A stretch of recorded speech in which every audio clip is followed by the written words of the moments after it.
You are listening to the Horse Radio Network, part of the Equine Network family. What a beautiful day for horses in the morning. You are listening to the #1 horse podcast in the world. Here is your entertaining look at the horse world and the people in it.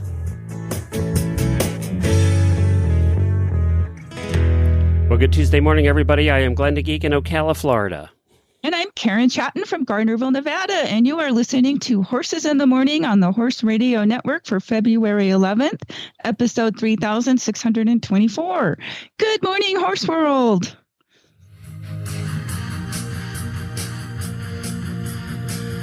When your start time's on Saturday and your finish time's on Sunday, and it doesn't get much better than best conditioned, and completing the challenge is the challenge, you're an endurance rider.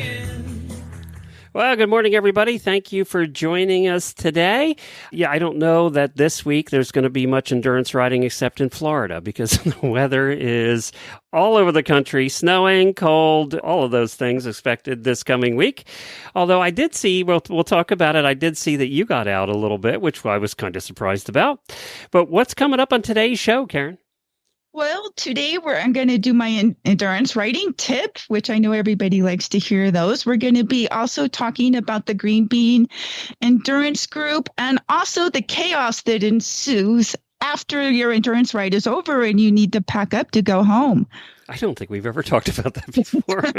And nobody really wants to, and everybody just throws stuff in a pile. Yes. And deals with it later. Yes. And then you go, oh, why didn't I do better at this? Because later comes. I know. And then that's when you've got you've driven home and now you feel like you've tied up. That's right. It's true. So you did a ride. How'd that happen? I did. I actually had good enough weather to drive down to Southern California to the Pacific South region. And I did a 50 in Ridgecrest at the Fire Mountain Ride on Jovi. And we had a fabulous time. The weather was wonderful. I mean, it's kind of warm for us because my horse has a full winter coat. So we had to be a little bit careful there. But the trail was wonderful. The weather was wonderful. The ride management did a great job. Unfortunate name of the mountain, though, with current circumstances. Fire Mountain. Yeah. Yeah, really. I know. How was the ride? Was it hilly, scrubby, or what was it like? Yeah, it's high desert, so a lot of rolling hills, sand. There's some rocks, sagebrush. Just a lot of washes, a lot of good footing. It was really a nicely done ride. And you would never guess who pulled in and parked right next to me was last month's guest. Oh, really? Yeah? Uh-huh. Vera and her daughter, Erna. Yeah. Yeah. And so that was kind of cool. They pulled in and parked, and I don't know how many horses they had. They bring multiple trailers and park, and they had several of their horses doing the rides each day. And yeah, they're really gung-ho with endurance. Once those guys got into it, they're really addicted. So that's kind of nice to see because they're bringing along all these rescue horses, mostly Arabians, and then adopting them out. Well, what'd she say? They have like 60 of them or something? Oh, it was over 100. Oh, that's right. It was over 100. Yeah, you're right. Yeah, it was a lot. Do you think are they shooting for FEI? Do you think? I think so. I think I don't so. know that we asked her that, actually. Right. Well, that's a new thing. They're just starting to try to bring that back. Okay. And so some of the rides this year are adding it in. So we're just going to sort of sit back and watch and see how all that goes. Okay. So they're adding the FEI to some of them? Uh-huh. Yeah. To existing rides. Yeah. Okay. Well, yeah, it got kind of tough there for a while. Well, it's always been more of a thing on the East Coast where you are. The West Coast, it's harder because we have mountains and we don't have a lot of flat, fast trails. Yeah. Yeah. Which tends to be somewhat what the rides are overseas. So, right. Yeah. It's hard to compete if you can't go out and train and then build your horse up doing rides that are similar to the conditions that you'll be competing in the FEI rides at. And I heard you met a listener or two of your show over at the ride. Yeah, we did at a water trough. Somebody recognized my voice. That's always fun. That is always fun. Yeah. So how'd you do? You finished? I assume you're 50? We finished. Yep, we finished. I think we were even top 10. I think 9th or 10th even, which we weren't planning on. It just sort of happened. But yeah, it was a real fun ride. And I would definitely go back. Normally, I don't even try to go down there in January because I've got to get over the Sierras and then I've got to get home again too. So that worked out really good. Well, I know California's gotten a little bit of rain, which will hopefully help with the fire situation a little bit. And you're starting to get some winter weather finally up there in the mountains. So we are. Yeah. Yep, we hope this week we'll get our snowpack up to normal. Right now it's below normal. So no skiing this year, or skiing's been? Well, most of the resorts now, the bigger ones, all have snowmaking equipment. Yeah, but not a lot of natural snow, but huh? It's not the same. It's hard and crusty. People like the soft powder. Yeah. Well, yeah. Cool. And then you've been working at home too, right? Yep. So what have you gotten accomplished? Oh, gosh. Well, let's see. Besides organizing this show, I've been working actually for Lander Industries that make Renegade hoof boots. And so I've been doing a lot of stuff for them. Oh, wow. And that's keeping me really busy. Yay. Okay. If I could put in a real quick plug, go to hoofboot.com and you'll see some of the Valentine touches that we put on the website yesterday. All right. I'll check it out. Well, that's cool. I didn't know you were doing that for them. That's terrific. They were a long time sponsor of this show, so we really do appreciate them. Well, let's get to your endurance tip. What are we talking about this month? Well, today we're going to talk about the endurance rider's mindset, because endurance riding is as much of a mental game as it is a physical challenge. You and your horse are a team, and your mental state directly impacts your horse's performance and your overall enjoyment. So here's some key points to keep in mind. Stay positive. When things get tough, it's easy to become discouraged. Whether your horse is a little tired, the trail gets challenging, or you're not hitting your time goals. Maintain a positive attitude. Focus on what you can control and celebrate small victories. Positive mindset helps you and your horse push through those difficult moments. So do you have a trick? Is it focusing on the small victories? Is that what you do on those tough days? Yes, and I think I have, since I've got a lot of miles to draw from, I can always go back and think, oh, I've had something that was more challenging or more difficult. It was I've been hotter. in this exact situation before. It was colder. It was more windy. My horse, was more tired or whatever. You can go back to your history and, for new riders, they're not going to have that yet. But that's why I'm, wanted to talk about this tip about staying positive, because it really does make a big difference to stay positive. Yeah, you're out there for a long time. I mean, if early on you're starting to get these negatives, it's going to be a long day if you don't change your mindset. Exactly. And the next thing is to focus on the journey. Endurance rides are about the experience. Enjoy the scenery, the camaraderie, and the connection with your horse. Don't fixate on the finish line. Savor your journey. I think you're one of the best at that. I do. I think because I've known you for a long time now, and I think you're one of the best at that. You truly do enjoy the journey. Mm-hmm. And for you, exactly. Getting the finish line's great, and you want to, but it's not what you fixate on the whole time. Right. You got to enjoy it and smile. Come into the vet check and smile, and be nice to the volunteers and thank them. And it just will elevate your whole attitude. People, and also the other riders, right? I mean, people respect you because you're nice to them. So, right, exactly. Have a good time. Yeah. Break down the ride. Like I like to think you can ride from vet check to vet check. Don't look at it as you've got a whole 25 or 50 or 100 miles to do. It's like, okay, I've got 12 miles to go to the vet check, or I've got 6 more miles to the next water. So you break down the ride so it doesn't feel so daunting. And anybody that competes long distances does this in any kind of competition, runners or, no matter what kind of distance competition you're doing, you have to do this or you just drive yourself nuts. Right. It becomes just overwhelming. Yeah. And so visualize success. Before the ride, visualize you and your horse successfully completing the event. Imagine you're navigating the trails, overcoming all the challenges, and then crossing the finish line. This will build confidence and your mental preparedness. When do you do this?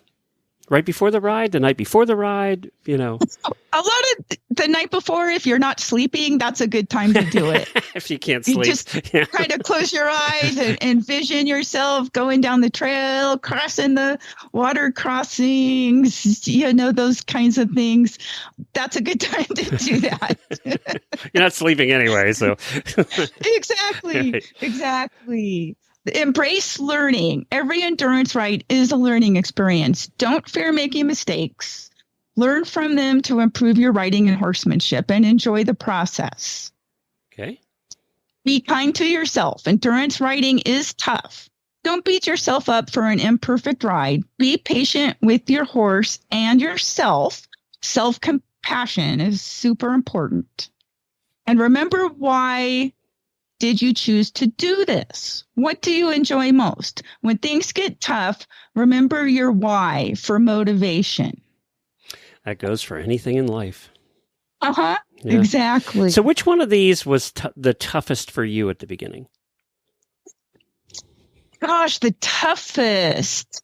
I think worrying about my horse and not knowing yet, not having the experience yet to know that they could do what I was asking or that I could do it. Mm-hmm. And then that's when I started Imposter syndrome, huh? Yeah, that's when I started to try to focus on the whole visualizing myself crossing the finish line and telling myself I can do this. We can do this. Is there any of these? I mean, you've ridden a bazillion miles. Is there any of these that's still an issue that you have to consciously sleeping at night and trying not to overthink it? I could see you being a little bit of an overthinker. I think, though, being an overthinker is one of those things you're born with. And, it's something you have to mentally correct yourself, right? You have to be conscious of it. But I don't know that when you're an overthinker, you ever get rid of being an overthinker. You just learn how to handle it. Right, exactly. Yeah. And so when you focus on this mental aspect of the sport, it will really make it more enjoyable and successful experience. Yeah. Well, this is all good stuff. And, it's not, as you said, it's funny because anything here you can correlate to life, not just endurance. Because life is an endurance ride too. And, we have all of the things you talked about different times in our life. That's right. It can feel daunting. You have to break it into smaller pieces. All of those things are true about life or business or whatever you're dealing with outside of horses even, Exactly. Relationships. Being patient with your partner. All of these apply to relationships too, for that matter. Yep. That's funny. So if somebody wants to see this in writing, where do they go? They can revitalizing my blog from years ago. I'm starting it again. And so you can find me at KarenChatton.com. All right. Very good. Your blog was so good. You had a ton of information on there. I know I did. So many ride reports and useful tips and examples, packing So it's coming lists. back? I'm going to bring it back. All right. I'm going to get not going again. Good. Well, you'll find this one be the Endurance Rider's Mindset. Will probably be the title of the blog post, I'm sure. So look for it there. Well, and good morning, Kristen. We have Kristen from the Distance Depot on the line, and we're going to be talking about hackamores today because the Distance Depot now has some new ones that come in several colors, and they look fabulous. But first, Kristen, tell us a little bit about a hackamore and why would a trail or endurance rider want to use one? Okay. Well, we do have a variety of hackamores, and we'll talk about that in a second. It is not a bit, so there's nothing in the horse's mouth. We have some horses that totally object to that, some that just go nicer without a bit. And these hackamores offer what I call pretty good brakes. So you can add a curb strap or you can add a curb chain if you're needing a little more in the brake department or slowing down department. It's super nice for trail riders and endurance riders for the fact that you don't have a bit in the horse's mouth, so they can eat and drink very easily. The hackamores that we do offer, the S hackamores, the Flower Hack, and the new J&S Ultra Hack, they're short, so the horse can put his head down and eat grass, eat his mash, whatever, at a quick hold, or grab a bite of food along the trail and drink his water and not be slurping the water out the side of the bit. Right. So it's really nice. Or getting caught on the edge of a trough or bucket because of the shanks. That's nice. Yeah, it's really nice that the shanks are short. And like I say, it does offer good stopping power, and they're comfy with a nice padded noseband. So I can get into the different styles that we do offer. First of all, we'll talk about the new J&S Ultra Hack that we have. We've just brought that in from Graysville Manufacturing, and these are fabulous because they're slimline, so they're close to the face. They're made out of super lightweight aluminum, and they come in 12 fabulous colors. So not only like our other hackamores, we offer our waffle padded noseband, and you can get that strap across the front nose in your matching color, or black and brown, of course. But then you can also choose the hackamore in this lightweight aluminum in fun colors. So we have red and turquoise and green, pink, purple, lots of great colors. Silver and black, of course, too, so if you're a little more traditional. But it is fun to have these colors to offer. And we're excited about this hackamore. It has a lot of slots. So, of course, the slot that holds the noseband across the front of the nose. And then you can add a curb chain, like I said, with the beta ends, or a curb strap. And then your bridle hooks on to the top slot. And your reins have two places they can go. One a little higher if you need less leverage, and one a little lower if you need a little more leverage for stopping power. But those are a great, lightweight, fun hackamore. And, of course, then we have our regular distance depot S-Hack that we've sold for many, many years. It comes with a stainless steel English curb chain, the padded nose, and again, slimline, short shank. So like Karen said, your bit won't get caught on anything. The horse can eat and drink freely. And I just think it's super comfortable for the horse. And I know some riders, and I have done this myself, start out, the first loop or two, and it's really exciting in the morning in a bit. And then you can switch over to your hackamore. I just keep an extra set of bit hangers on my hackamore, so it's easy. I just switch my hackamore out and my bit and go on my next loop after my horse has settled down a little, and then he's free to not have that bit in his mouth. Exactly. I've done that a lot of times myself. Yeah. So, and I think we have a big slotted hack for the bigger faced horses. It's a little bit larger, so it gives you a little more roomy fit. And we call that the big slotted S-Hack, and you'll find that on our website. Terrific. If somebody was interested in this or any of your other items, how would they get in touch with you? Well, they can give us a call toll-free, 866-863-2349. Our number is on our website, and you can find us at www.thedistancedepot.com. Well, our next guest this morning is Joanna Ziettero, who is joining us to talk about the post-ride packing chaos that some of us encounter post-endurance ride. Everybody encounters. And you know what? You know why I like this, Joanna? Because it applies whether you're an eventer, a dressage, no matter what competition you're going to. That is true. Yes. Okay, so let's start off with this question. What's the first thing that goes through your mind when you realize it's time to pack up after an endurance ride? Is it panic, existential dread? So, yeah, tell us. Okay, so I really think my first thought is, oh no, I don't want to do this again, but let me get it done as fast as possible. So you're all about the speed.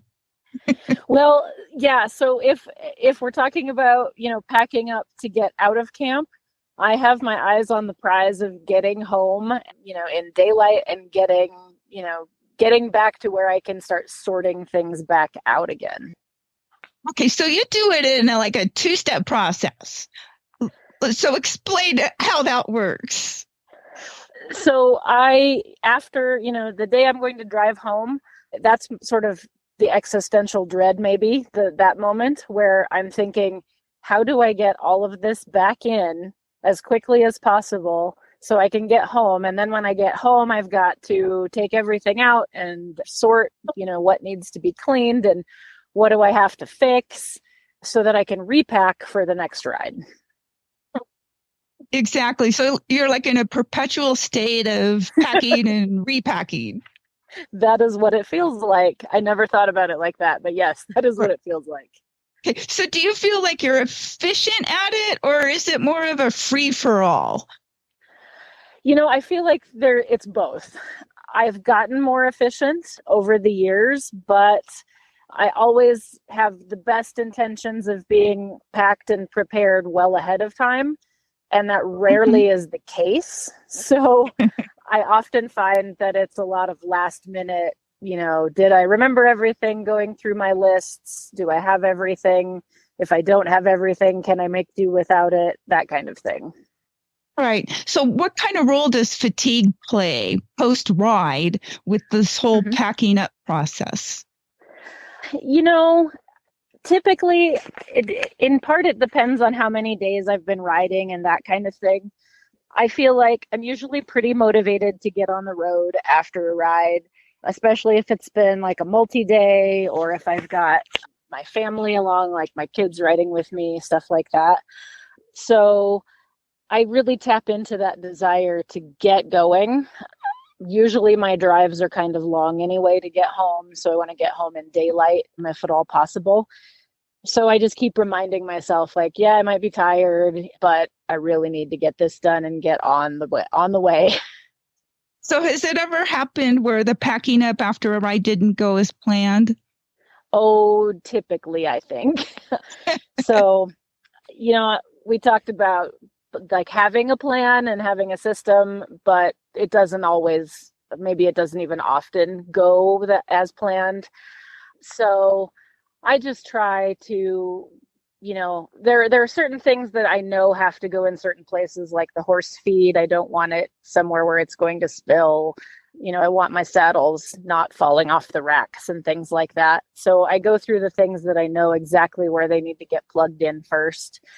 And then, like my bed will end up with all of my, clothes and sleeping bags thrown just in a jumble on top of it, because I know as soon as I get home, I'm going to have to take them out and wash everything anyway.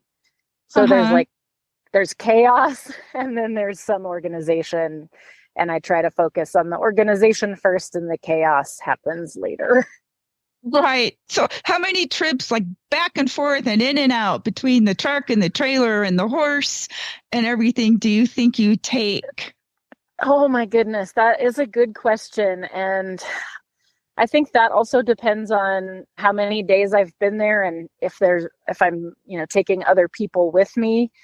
I try to keep it to a minimum for sure. I try to keep the truck things in the truck and the trailer things in the trailer as much as I can, because I do actually find that really slows me down if I'm having to go back and forth and figure out where stuff is and ferry it back and forth. Right. So I try to keep it to a minimum. And take stuff out so you can put other stuff there and get Right. everything. It's like a big puzzle. It's like everything, comes apart and it doesn't always go back quite the same. So be honest. So true. Have you ever just left everything in the truck and trailer till the next ride? Not on purpose. I think I have, but yeah, not on purpose. I'm kind of forgetful, and sometimes, particularly after a long trip, so happy to get home and unload the horses and make sure they're looking great that, I get that done and I go in the house and, have kids to manage and things like that. And I am certainly guilty of forgetting to get everything unpacked. Mhm. And then if I go more than a day or two, it kind of leaves my mind. Right. And I have come back around and realized, oh no, I didn't take care of any of this. I gotcha. I It's know not a good feeling. I have always just felt really good if I can at least just get the refrigerator or the cooler emptied and maybe my laundry. Yes, I totally agree. Those are the main things. And then I feel like I'm really winning if I can get beyond that to like, checking all Right. the tack and making sure everything's reorganized. Same here, and washing my buckets and all those Yes. things. It's like I always tell people it's the planning and preparing before and then after an endurance ride. That's the hard part. The right part is the fun part. Yeah, I agree. There's lots of planning to go into all of it, but the part that I think many of us don't relish is the packing and the planning and preparation around the trailer and the truck. Yeah, because the horse stuff is why we're doing it. Right. So would you recommend like trying to get as much done as soon as you get home or waiting till the next day? Well, for me personally, I need to get as much done as soon as possible so I don't forget. And maybe that's just me getting older, but the forgetfulness is real. So even if I can just get everything pulled out of the truck and trailer the first day, at least it's going to be in my way or at least in sight the next day or the following day. So I will have to take care of it. But if it stays in the truck and trailer, there's a good chance it's going to not happen. It'll be there till the next ride. Yeah, unfortunately, there's a good chance of that. Yeah. Okay. So what advice would you give to someone new to endurance about packing up afterwards? So that's such a great question. I think thinking back about things that I would like to do better too, I think I would probably try harder to refine my organizational processes, maybe use more color coding kinds of things, or I know I really like clear plastic storage bins so I can see what is inside of them and group like things together and make sure that I have a certain place for certain things. So even in the mad dash of just throwing things in at the last minute, I know like, well, at least these things go in this place. So they're kind of together and I don't have quite as much chaos to deal with after the fact. Right. And I know once we think we might have it figured out, we'll go to a ride where it rains and then we have wet horse blankets. Yes. And then that just throws another wrench into the whole thing. Like, now what do I do? Where do I put that? Or, and then that's one thing for sure. When you get home, you're just going to have to get it out of there so you don't end up with a mess later. Yes. It's even worse. Yeah. Personal experience speaking right there. Yeah. We can all relate. I think even Glenn can relate to this topic, huh, Glenn? As the horse husband, yes, I can. Because I'm sure. We also have to help with this process when the show's over. Right. Yeah. Although we had a policy, we never really got to unpacking for about 3 or 4 days after. So we weren't real good about that. I appreciate that. I wish I had the ability to keep track of things for an extra day or two and give myself a breather. We also don't wash our dishes after dinner. We wait till the next morning. So yes, I'm the same way, actually. Yeah. And that was because my mom made us wash dishes after dinner every night. They had to be done like immediately when you were done eating. And I said, I'm never going to do that. So I can appreciate that. Oh my gosh. Well, Joanna, it's been fun talking to you about this. And yeah, I hope you can continue to refine your packing up process. You and me too. Thank you. Yeah, exactly. Thanks. Well, Chewy is your one-stop shop. From feed and supplements to supplies, medications, and more, delivered straight to your barn with fast free shipping on orders over $49 and the convenience of auto ship. You'll never have to worry about running out of the brands that you trust and the products that you need. You can count on Chewy to keep your barn stocked and your horses happy. Start shopping today at chewy.com/equine. That's chewy.com/equine. And you know what? Those Chewy boxes are extra sturdy. They can help you in your packing up at the end of the show. Just bring them along. They really are sturdy boxes. But thank you to Chewy for their sponsorship of the Endurance Show. Our next guest is Erin Grogan, who is joining us today to talk about the Green Bean Endurance Program that AARC has, and also the That Girl Horse Radio Network Auditor Team. Good morning, Erin. Thank you for joining us. Yeah, thanks, Karen. So I'd like to talk about the Green Bean Endurance Program. What can you tell us about that for the new 2025 ride season? Sure. Yeah. So it's a program that AERC has offered for several years now. And for at least the past 3 years, we've had a group of auditors get together and sign up. We haven't won any awards yet, but we've had a lot of fun doing it. And so basically the way that it works is that if you're an AERC member, you can sign up to join this special Green Beans program. It's for anyone who has fewer than 1,000 AERC miles. So that leaves a lot of room for people who are newer to the sport or maybe coming back after a break. So it's an extra $15 fee to join Green Beans, but then you get together with a group of up to 5 riders who ride and earn points together, but that can be done totally virtually. So you don't need to be in the same city or even in the same region. And our auditor team has never been in the same region. We've always been virtual. So we have a Facebook group. We like to post pictures and share ride stories and just cheer each other on. It's just really for fun and a nice way to connect with other endurance people, especially if you don't live in a place where there are a lot of people out there going to rides. And the website is greenbeanendurance.org. And so how does it work out at the end of the season as far as awards and prizes go? Yeah. It's really fun. And they've done a lot to automate it over the past couple of years. So kudos to the whole Green Bean management team. I know they work so hard and they're all volunteers. But basically what happens is that you earn a certain number of points depending on the distance of any AARC ride that you do, and that gets automatically uploaded into their program. But you can earn points through volunteering, through crewing. If you ride competitive trail, you can enter those as bonus points.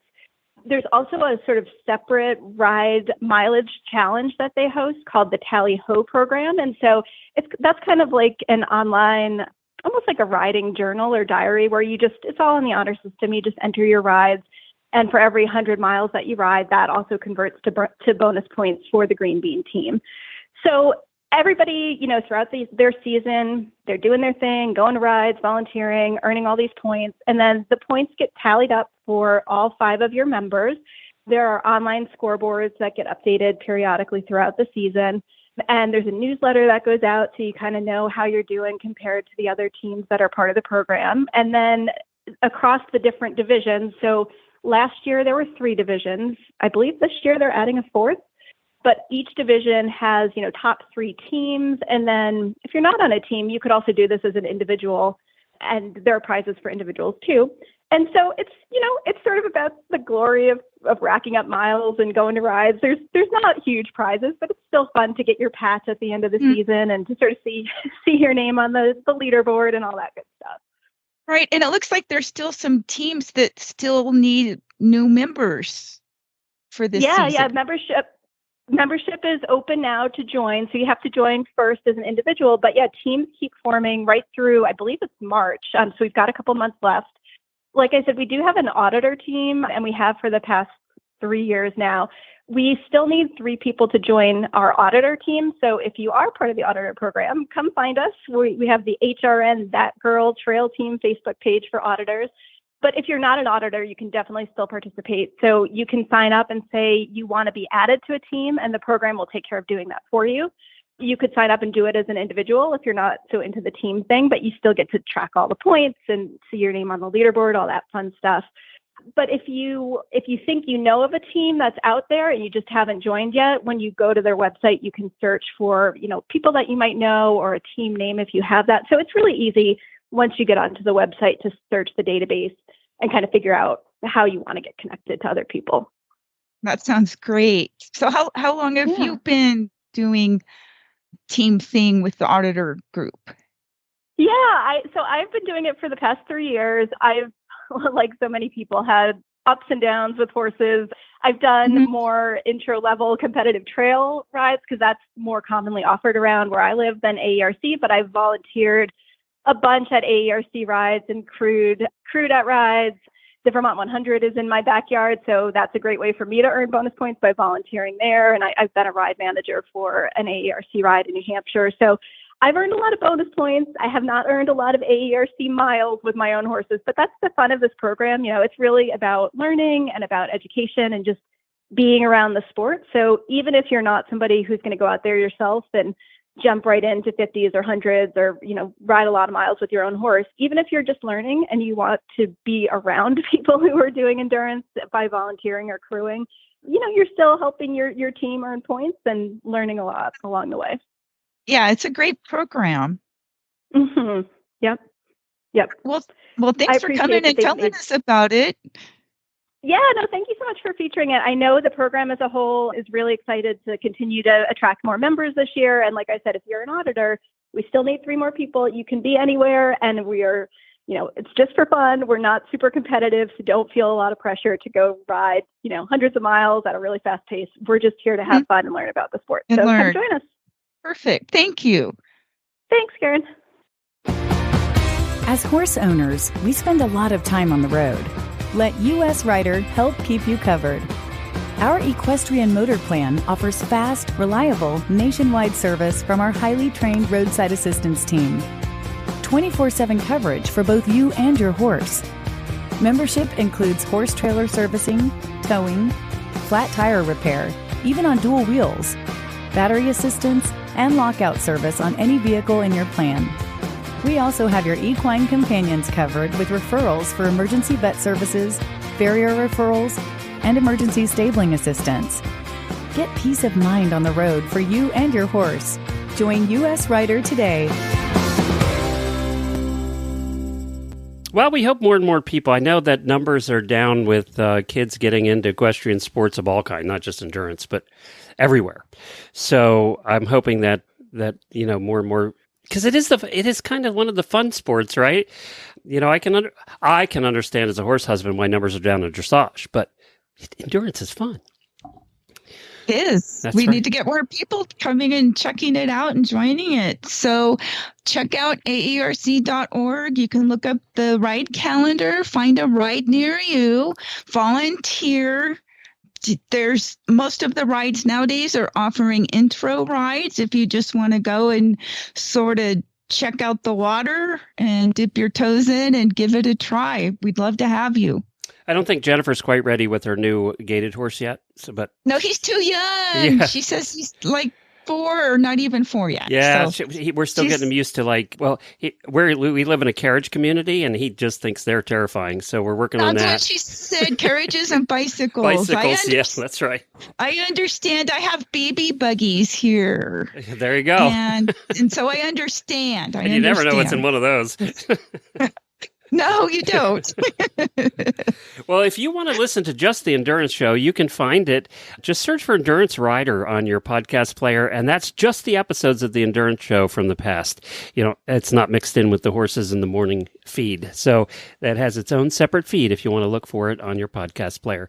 And what was your website again? KarenChatton.com. KarenChatton.com. And that's it for today. We'll be back tomorrow. Jamie and I will be here with some weird news and some guests lined up.